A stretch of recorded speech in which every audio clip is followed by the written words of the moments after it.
Wow, I told you guys to vote between the 6 feet under and another weapon, and you wouldn't even know what the other weapon was based on the comments. So, all right, let's talk about the 6 feet under. So, as per usual, it has graced us with its presence in the weekly shop. If you are watching this in the future, then it might have also come back to the weekly shop. And it's a classic weapon, often known for the fact that it had double movement speed. This was long before the Baron, and this was your go-to weapon for, getting around quickly. And most melees nowadays have a couple of movement speed perks, so our main weapon is just the Baron, and those other weapons have been forgotten about. But if you really don't have the Baron, and you don't have anybody to drop you one, I mean, you can always ask in our Discord, be polite, maybe somebody will hook you up, I don't know. But if you want one of those weapons for yourself, you can just go get the 6 feet under, and hey, use that for a couple of movement speed perks. Now, that gets into the perks, which we'll talk about later, but if you don't want to use this weapon for damage, you can absolutely do that. However, if you are planning on using this weapon for damage, you can absolutely do so. I was really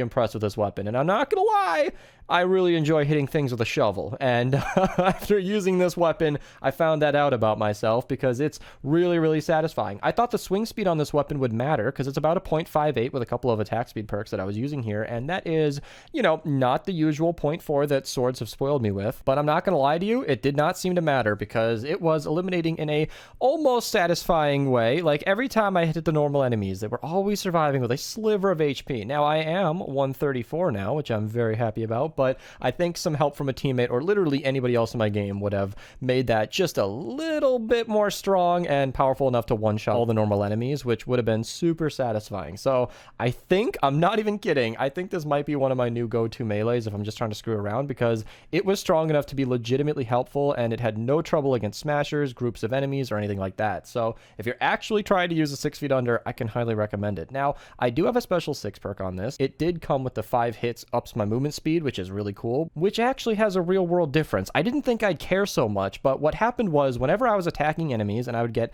any amount of swings in, if you were slowed down in any way, in fact, in my mission, I was in like a slowing pools or melee slows me down kind of thing on top of water enemies, so every time they hit me, it slowed me down. To have that extra movement speed from the weapon itself was actually quite nice, because even when I wasn't impacted, it meant that whenever I was finished clearing up a crowd of zombies or a big enemy in front of me, I was able to use that extra movement speed to just run to the next set of enemies, and that was really satisfying, and it kept the game flowing very smoothly. So I think that using this weapon in a normal mission would be really nice, especially with that bonus. Not to mention the damage was actually being quite nice. So let's actually compare this to some of the other melees, all right? You're doing nearly 49,000 damage per hit. I'm going to round it up to 50 just for the ease of math. I am showing these numbers with my typical loadout here. I am running a hardware crit rating perk, and I am running a hardware crit damage perk, or a hardware damage perk, I should say, from Tank Penny. Highly recommend using these heroes. They are very capable, and they're typical Blast from the Past loadout because I've mentioned this a million times, but Paleoluna is just fantastic for melees, and Paleoluna's buff plus as many attack speed perks as you can get is boringly enough the most efficient way to perk weapons. However, I will talk about the perks in a second because they do matter and they are a little different, but the typical Blast from the Past loadout is what I'm going with here. So just that being said, knowing that it's upping my damage a little bit more than the other weapons, it is quite nice because the Storm King's Fury, you'll notice, is another hardware weapon that is doing significantly less damage per hit. Now, I am running a crit build on this compared to my double attack speed damage build here because crits on this weapon aren't really as forgiving. There's, crit rating, crit damage, and crit rating, crit damage. There are no other options. So you cannot run an attack speed crit build on this, which does matter.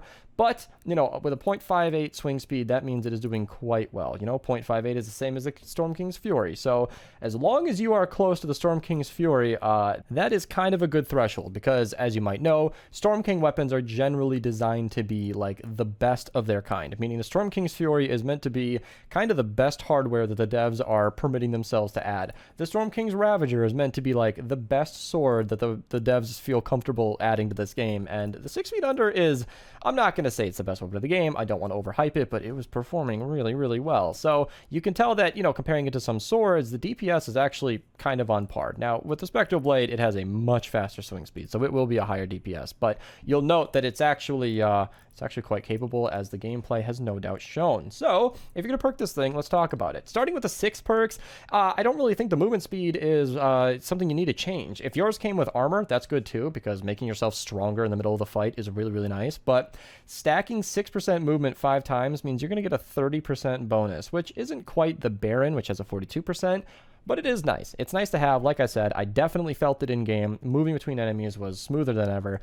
Extra impact and knockback magnitude is actually something I personally do not prefer, because impacting a smasher was nice. It was good to see him get stunned in place while I was attacking him, but knocking enemies back just slows down the fight and is not something I'm really looking for. So honestly, mine came with movement and I wouldn't even change it. Now, as I mentioned, you do have a couple of movement speed perks on this. So if you want to do double movement, double attack speed, you can make this weapon perfectly usable, because that attack speed giving you Paleoluna's bonus is actually kind of what you want. Like, if you had a weapon that swung 10 times a second and did 1 damage, it would still be really, really good, because with Paleoluna's bonus, that would be like nearly 1,000,000 DPS. So when you have a weapon that swings even kind of fast, like 0.58 here, you don't need as many damage perks as normal. I threw them on here because, of course, they're going to help, but you could just do double movement with the movement 6 perk, double attack speed, and that would be like a super, super fast melee build, which would pair really well with Paleoluna and would get you flying around the map.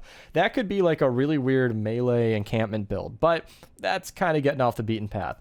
Obviously, you can do double crit damage in that same kind of build and run Totally Rockin' Out, but if you are really going to be using Totally Rockin' Out with a melee, I think there are better options, and, you know, Totally Rockin' Out doesn't work best with melees necessarily. That's going to be kind of a tricky thing to run, in my opinion, but if you want to do it, you totally can. And then, of course, there's a normal crit build, but once you lose that attack speed perk, your damage goes down by so much that it's quite significant, and as you can see, I've already got a 39% crit chance with the hardware crit rating and the support there. So if I have that crit rating and support, and I'm already doing 39%, an attack speed crit damage perk actually wouldn't be that bad. In my math in the past, when I've, tested other weapons similar to this, it's not really better to go for that crit build. Attack speed is just way too powerful with Paleoluna, but if you want this weapon to be a little bit more rounded and less dependent on how much health you have, a crit damage perk would help out a lot. And lastly, without anything else to cover, the heavy attack is kind of not really that substantial. It punches like twice and does an okay amount of damage. I'm never one to use melee heavy attacks that are anything like that, because, I mean, why not just keep swinging? It's not going to be that big of a deal. And so I don't really think there's any reason to spec into that particularly. And of course, you can do life leech if you want, help you stay alive during the fight, but that's not going to be that big of a deal either. The last thing that's really worth mentioning is the element. So obviously I went nature because we are in an ice storm. I've been showing this in all my recent videos, but without further ado, I can show you again. Oh, I'm in Ventures. It doesn't matter. It's the same as the normal zones. We are having an ice storm modifier, if I can scroll down and show it. All of the zones are water right now, all of the 4 players at least. So every single normal zone is, every 4 player is water. Some normal missions are, what was that other one, was nature, but almost every single mission, including the 4 players, all of the 4 players are water. So I went nature, and if this is ever different in the future, you can do fire, or, you can make it water if it's a fire zone. You can make it fire if it's a nature zone. It just depends on what's going on. For now, nature is the best option, but in the future, energy would be the best all around if you don't really care what element it is, and then physical would be best if you're in Plankerton or Stonewood, if you can even get a physical copy of this in Stonewood,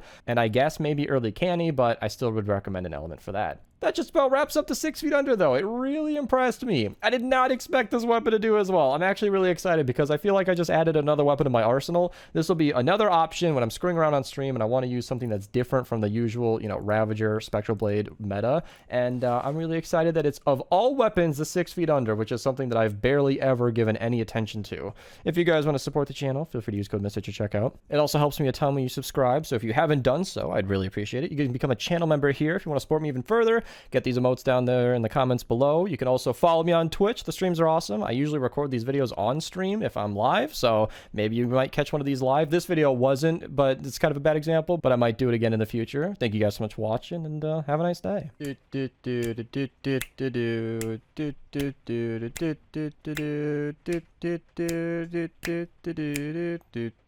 And then